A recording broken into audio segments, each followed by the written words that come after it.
Sinon, ça a repris.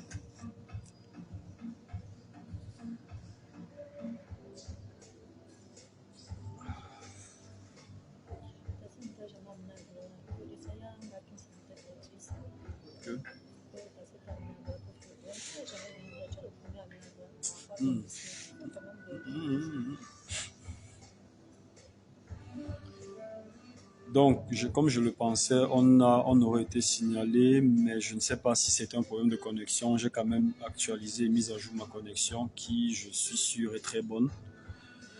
Donc, j'attends que vous repreniez, vous reprenez vos positions et on évolue jusqu'à la fin.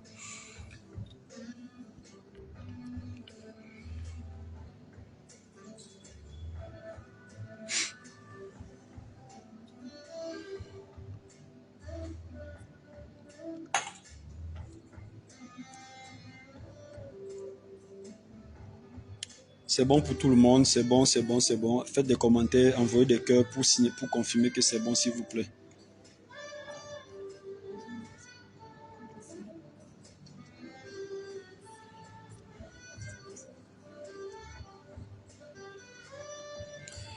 Donc, je suis donc au commissariat où finalement je leur donne le code du téléphone. Que voilà, prenez le code, rassurez-vous, je leur donne le code. Ils se rassurent. Il se rassure effectivement qu'il n'y a pas un enregistrement que j'avais déclenché là, mais il efface quand même tous mes enregistrements audio de cette journée-là. Après, un m'enlève les menottes. Quelque temps après, l'enquêteur, celui que j'ai dénoncé dans la plainte, le deuxième, dont l'enquêteur, parce que les autres, je ne connais pas leur nom, mais celui qui a, lui, là, il a été un acteur vraiment très clé de la bastonnade, si je peux dire ça comme ça, que j'ai subi là-bas. Il vient donc quelques minutes plus tard, il me fait comprendre que voilà, c'est lui qui va s'occuper de moi et qu'on monte dans son bureau. Nous sommes montés. J'y ai passé peut-être 3 heures de temps. Entre 15 heures et le soir, j'ai passé peut-être 3 heures de temps. Il avait d'abord d'autres dossiers sur lesquels il travaillait. Finalement, il se détache de ces dossiers-là. Nous sommes pratiquement 18 heures. Je crois qu'il se faisait là quand même sombre dehors. Il me prend pour une déposition. Quand il commence la déposition, il me pose la première question. Qu'est-ce que vous faisiez là-bas? Je lui réponds que j'étais venu discuter avec ma soeur pour un problème familial. Après, je lui dis, chef, excusez-moi un peu, est-ce qu'on peut me dire ce que je fais ici, ce qu'on me reproche? Il me regarde droit dans les yeux avec un air froid et nerveux. Il me dit que c'est pas moi qui pose la question, que c'est lui. Je reste tranquille. Il me pose la deuxième question. Pourquoi vous menacez votre soeur, son mari et votre ex? Sur le coup, je suis surpris d'abord de cette question. Je menace ma soeur, son mari, et en plus, on mentionne mon ex. Je lui réponds tout de même que je ne menace personne. Mais au moment où je donne la réponse, la deuxième réponse, le commissaire entre dans le bureau. Il est maintenant en civil. Il a un ensemble de suvettes. Et il est avec quelqu'un. Pardon, patientez un peu, une seconde, quand on remette la lumière. Voilà.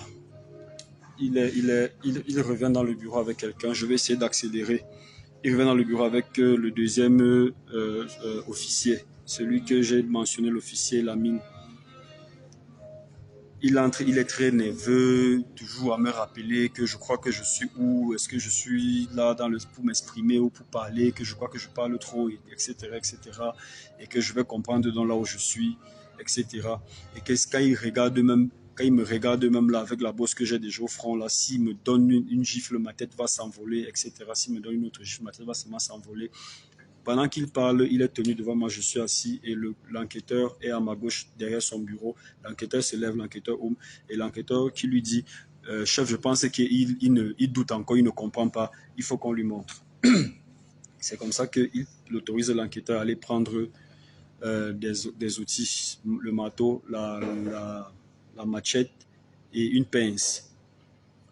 Quand ils viennent avec, c'est comment je veux dire, c'est pour me montrer quelque chose en fait, pour que je comprenne. il me fait des menaces. Il me dit comment, quand je dis il, là, je parle du commissaire. Il me dit comment j'ai la chance, c'est parce que c'est même ma grande sœur qui est au milieu. Sinon, si ce n'était que lui, il allait déjà me faire disparaître. Il allait me faire tuer banalement dans un accident ou me faire agresser d'une manière très naturelle.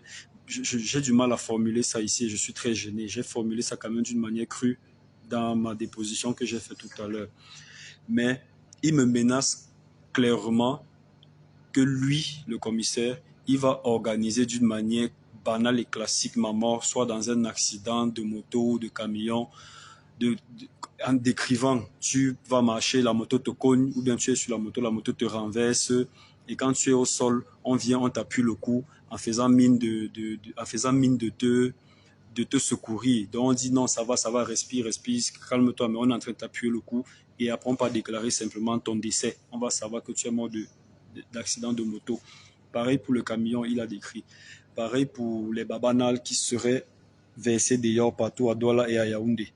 À Yaoundé et à Douala, il y a beaucoup de babanas. Tu peux être à côté d'une bagarre ou bien d'une petite situation qui déclenche et on te tchouk tchouk, selon son expression et sa gestuelle. On te tchouk tchouk.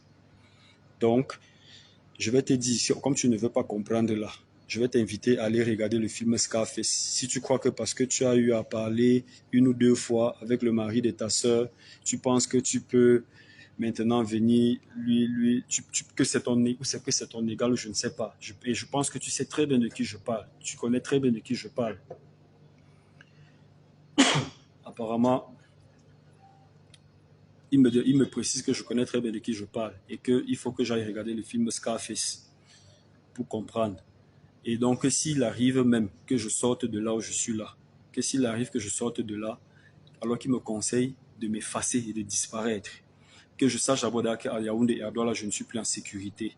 Donc, si j'ai encore la chance d'avoir une possibilité que ma sœur, après que je lui aurais fait une lettre d'excuse, pour je ne sais quoi, je lui aurais fait une lettre d'excuse, a quand même encore la gentillesse de me proposer de sortir du pays alors que je saisisse et que je parte. Mais si elle ne le fait même pas, que je disparaisse. Parce qu'à Yaoundé et à Douala, je ne suis plus en sécurité. Et d'ailleurs, si je tente de mettre mes pieds à Yaoundé, on ne va pas me dire que moi-même je vais voir, on ne va pas me dire que je vais voir, etc.